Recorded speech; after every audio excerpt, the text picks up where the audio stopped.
आत्मा के फलों के बारे में हम लोग देख रहे थे। आज आत्मा के 5वें फल के बारे में हम देखने जा रहे हैं। गलातियों की पुस्तक 5 अध्याय उसका 22 और 23 वचन को जब हम पढ़ते हैं तो उसमें 9 फलों के बारे में बताया गया है। गलातियों की पुस्तक 5 अध्याय 22 और 23 वचन को जब हम पढ़ते हैं तो उसमें 9 फल के बारे में लिखा है। मैं पढ़ूंगा। पर आत्मा का फल प्रेम, आनंद, शांति, धीरज, कृपा, भलाई, विश्वास, नम्रता और संयम है। ऐसे ऐसे कामों के विरोध में कोई भी व्यवस्था नहीं है। आमीन। आज हम इसमें से कृपा के बारे में देखने जा रहे हैं। जब हम कृपा के बारे में देखते हैं तो एक चीज है, अगर परमेश्वर की कृपा हमें पाना है, परमेश्वर का कृपा पाना है तो हमें कुछ बातों का ध्यान देना है। सबसे पहली बात, इब्रानियों 11 अध्याय इसका 6 वचन को जब हम पढ़ते हैं, इब्रानियों की पुस्तक 11 अध्याय उसका 6 वचन को जब हम पढ़ते हैं तो इसमें इस तरह से लिखा हुआ है, और विश्वास बिना उसे प्रसन्न करना अनहोना है, क्योंकि परमेश्वर के पास आने वाले को विश्वास करना चाहिए कि वह है और अपने खोजने वाले को प्रतिफल देता है। सबसे पहला काम, अगर परमेश्वर की कृपा हमारे पास चाहिए, हमारे ऊपर प्रभु की कृपा चाहिए, तो कृपा पाने से पहले क्या काम करना है? हमें विश्वास करना है कि वो परमेश्वर है और मेरे ऊपर कृपा करने वाला है। और आज के दिन में वो जब मैं उसके पास बैठूंगा तो मेरे ऊपर उसकी कृपा आएगी, क्योंकि वो है, कृपा करने वाला परमेश्वर है। और जब हम इस विश्वास के साथ आगे बढ़ेंगे, परमेश्वर का वचन कहता है वो परमेश्वर कृपा हमारे ऊपर जरूर करेगा। और इसमें एक बात है, हम विश्वास तो करते हैं, लेकिन कई बार हम लोग मनुष्यों को खुश करने के लिए काम करते हैं। वचन में साफ साफ लिखा हुआ है कि यदि मैं मनुष्यों को प्रसन्न करने के लिए कार्य करता तो मैं परमेश्वर का दास नहीं होता। इसका मतलब बाइबल में एक साफ कहती है कि हमें मनुष्यों के लिए नहीं, प्रभु को प्रसन्न करने के लिए काम करना है। और प्रभु कैसे प्रसन्न होता है? हम इब्रानियों 11 अध्याय उसका 6 वचन में देखा है। क्या लिखा है? विश्वास के बिना उस परमेश्वर को प्रसन्न करना अनहोना है। जब तक हमारे अंदर विश्वास नहीं है कि वो परमेश्वर है, तब तक हम परमेश्वर को प्रसन्न नहीं कर सकते हैं। इसलिए हमें सबसे बड़ी बात इस बात को जानना है कि क्या परमेश्वर मेरे विश्वास के द्वारा, मेरे कामों के द्वारा प्रसन्न होता है या नहीं होता है। दूसरी बात, 2 कुरिन्थियों 5 अध्याय,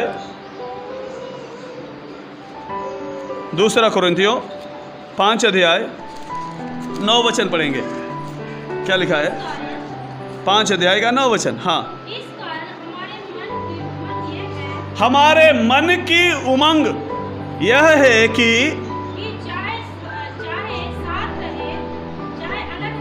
चाहे साथ रहे चाहे अलग रहे, जहां भी रहे,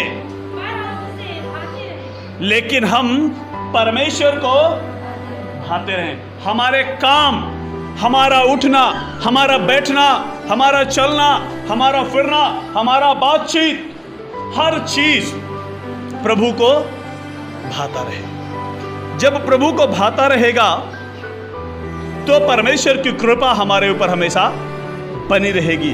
क्योंकि वचन में एक बात और भी लिखा है, यूहन्ना 8 अध्याय उसका 29 वचन को जब हम पढ़ते हैं तो यूहन्ना 8 अध्याय उसका 29 वचन को ही निकालो।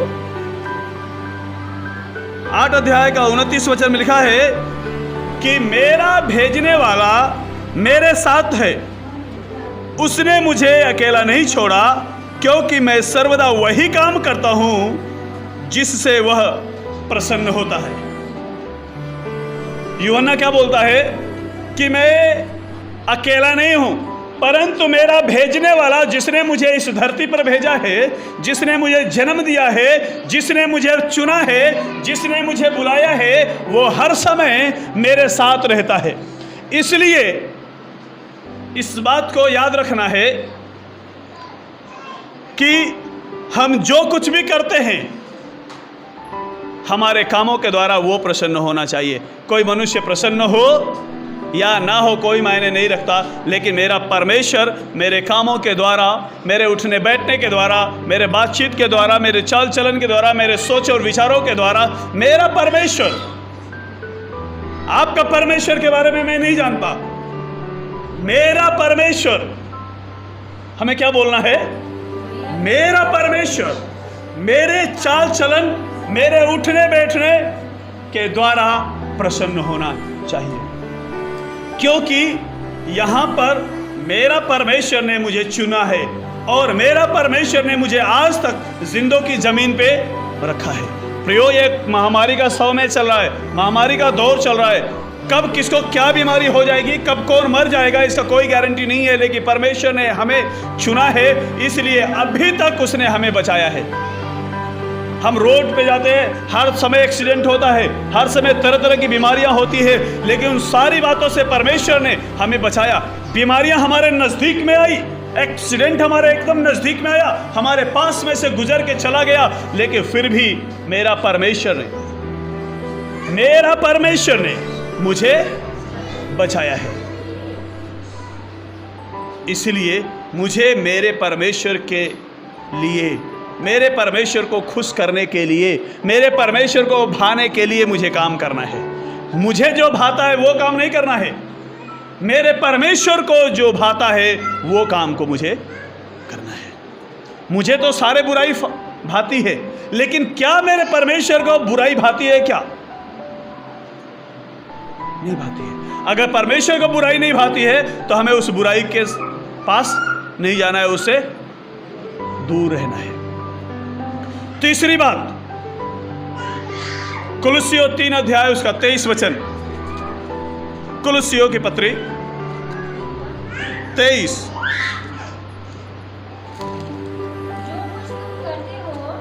हाँ हाँ, यह समझ करके कि मनुष्य के लिए नहीं,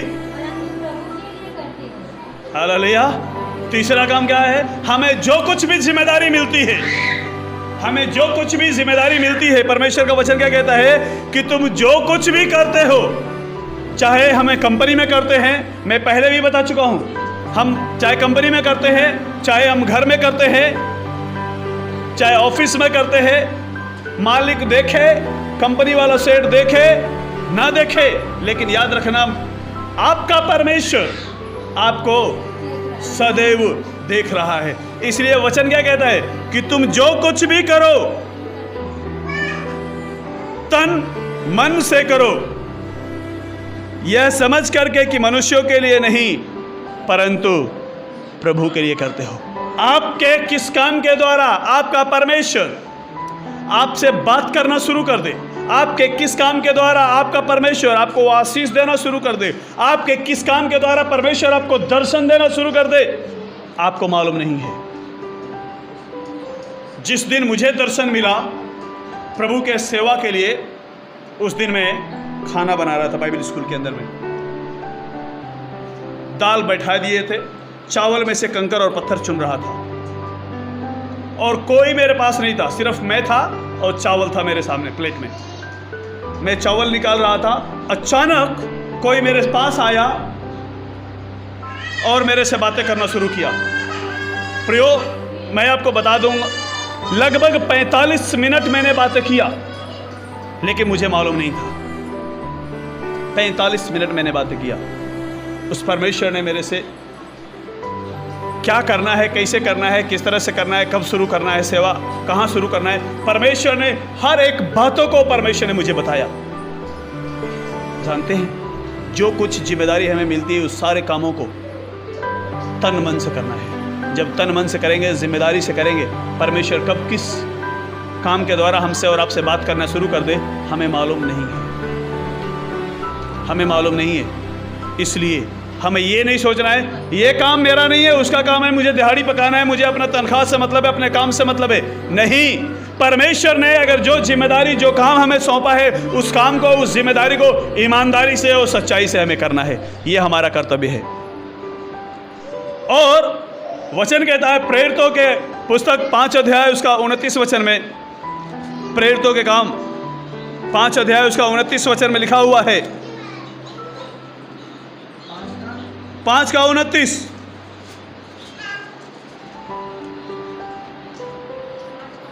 हाँ, तब पतरस और अन्य प्रेरितों ने उत्तर दिया, मनुष्यों की आज्ञा से बढ़कर, क्या लिखा है, मनुष्यों की आज्ञा से बढ़कर परमेश्वर की आज्ञा का पालन करना ही हमारा कर्तव्य है। हालेलुया।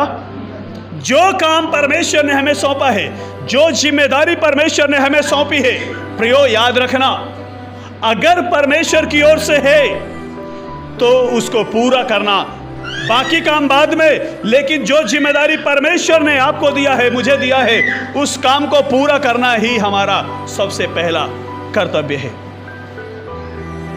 यह सोच करके नहीं कि ये तो बस नौकरी है, नहीं, ये जिम्मेदारी, ये कार्य, ये दर्शन मुझे किसी मनुष्य के द्वारा नहीं, लेकिन सर्वशक्तिमान सनातन परमेश्वर की ओर से मुझे मिला है, और इसलिए मुझे ये करना मेरा कर्तव्य है।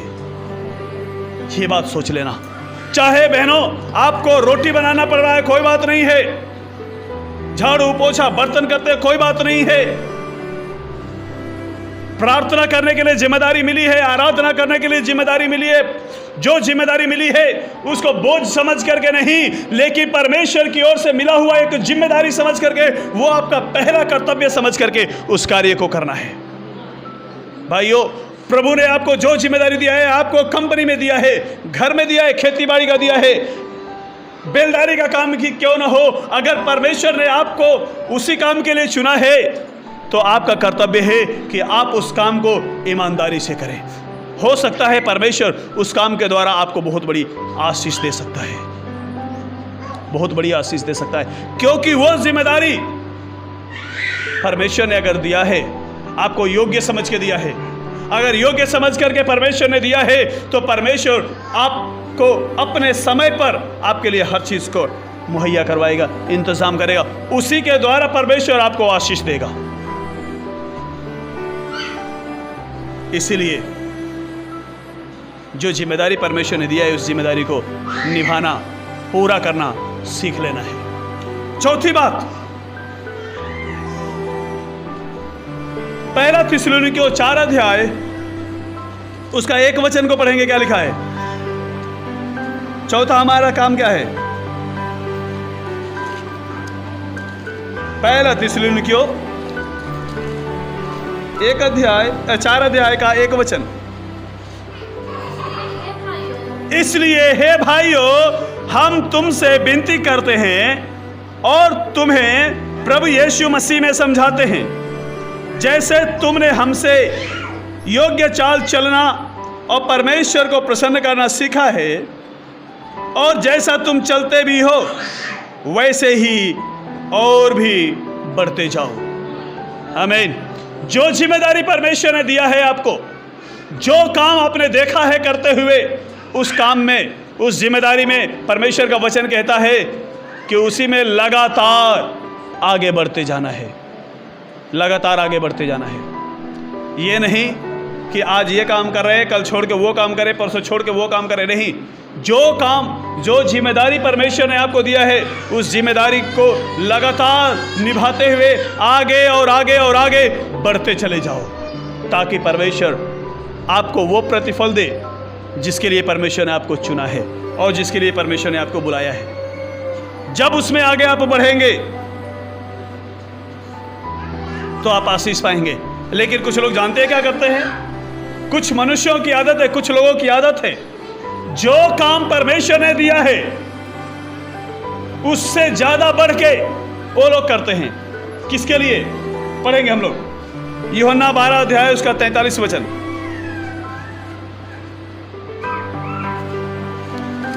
यूहन्ना रचित सुसमाचार 12 अध्याय उसका 43 वचन 43। क्योंकि मनुष्यों की ओर से प्रशंसा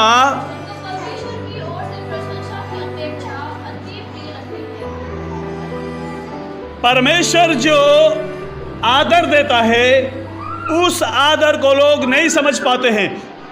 लोग किससे आदर ढूंढते हैं? मनुष्यों से। क्या मनुष्य हमारा सही से आदर करता है क्या कभी? अगर आप किसी के पास जाते हैं प्रियो, सबसे पहले लोग क्या करते हैं जानते हैं?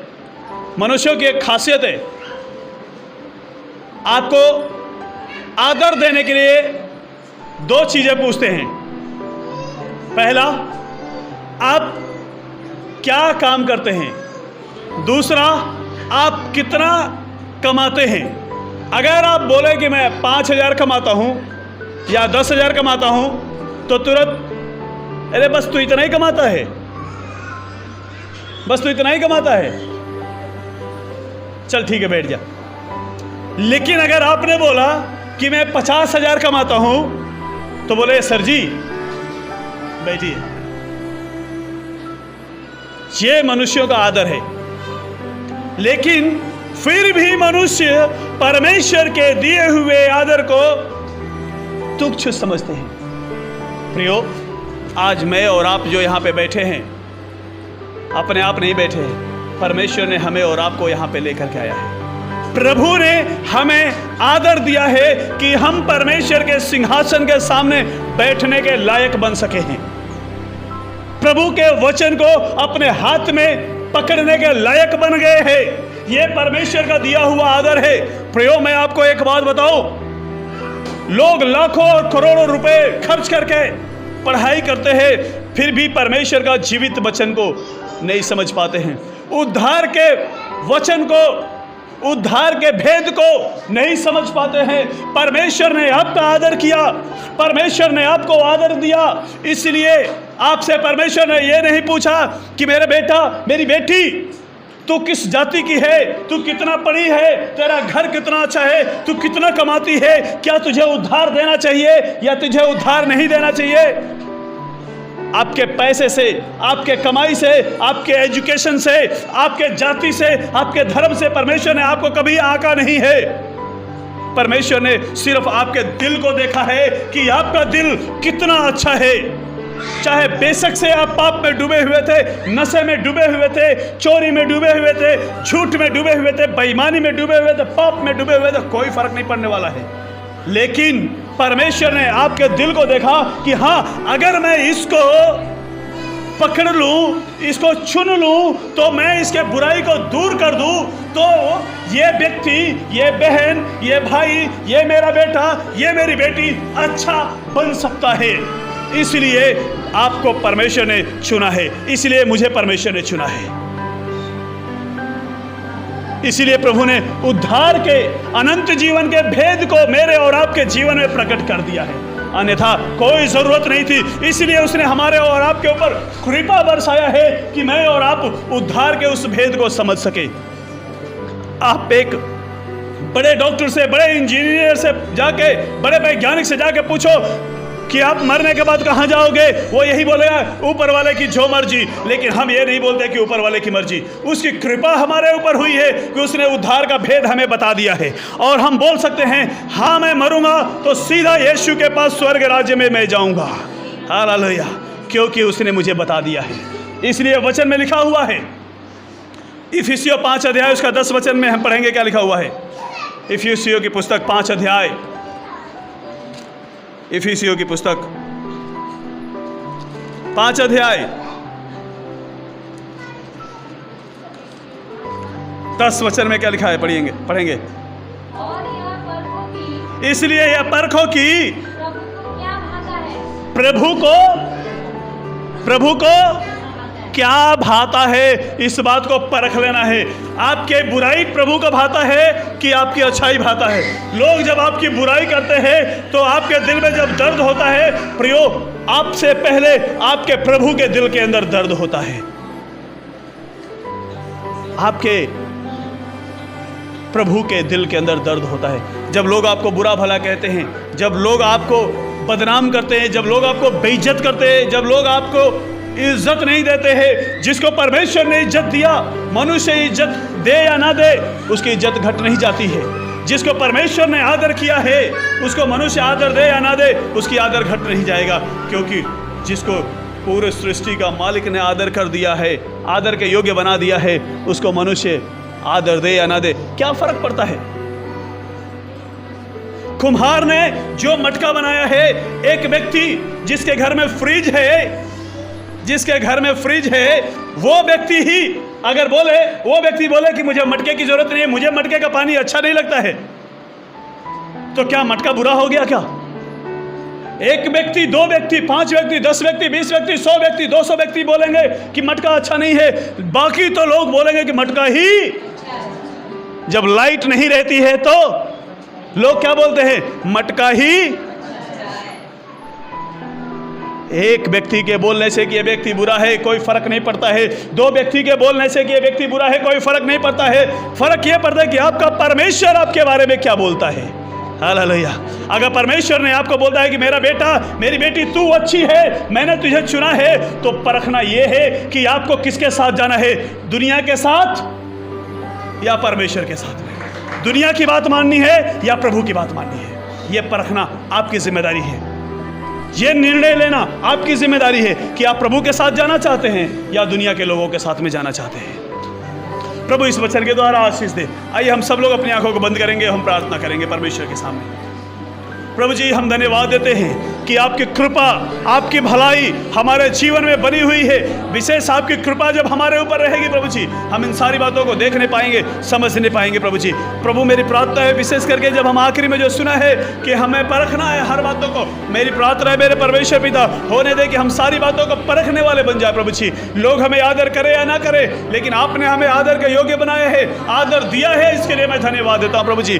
दुनिया तो पैसे को, एजुकेशन को, हमारे ओहदे को देख के आदर देती है, लेकिन प्रभु ना तो आपने हमारा पैसा देखा, ना तो हमारा ओहदा देखा, ना तो हमारा धन और दौलत देखा प्रभु जी, ना तो हमारा एजुकेशन देखा, लेकिन आपने हमारे उस पापी हृदय को, हमारे इस पापी हृदय को पवित्र और शुद्ध करके अपने योग्य बना करके प्रभु जी हमें लेके चले प्रभु जी।